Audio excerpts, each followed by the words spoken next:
Hi, I'm Sebastian Gomes, host of Salt and Light's book show Subject Matters, and here's my take on Pilgrimage, my search for the real Pope Francis by Mark Shriver. Now, this is not your typical biography. Mark is not a Vaticanista or a Catholic journalist.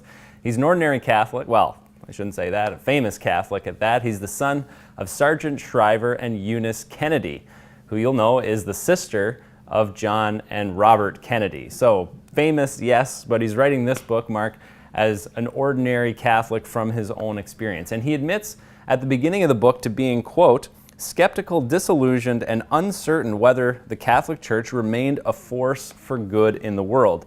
That's, of course, until Pope Francis arrived on the scene. And Mark says that he's been so moved by what Pope Francis has done and said that he decided to investigate and get to the bottom of who this man really is. So his journey took him to Buenos Aires, where he met a whole bunch of fascinating characters, people who knew Bergoglio throughout his entire life. And it's really their firsthand testimony that brings the whole story of Bergoglio to life in Pilgrimage. For example, Mark met Sergio, one of the cartoneros, or the cardboard people. They're recyclers, they're garbage collectors in Buenos Aires, very poor, who Bergoglio actually spent a lot of time with. He would baptize their kids, he would hang out with them, they were friends, they mattered to him. And Sergio recounted the story of when Bergoglio was elected Pope. The Pope actually brought him over to Rome and put him front and center at the installation mass on March 19th.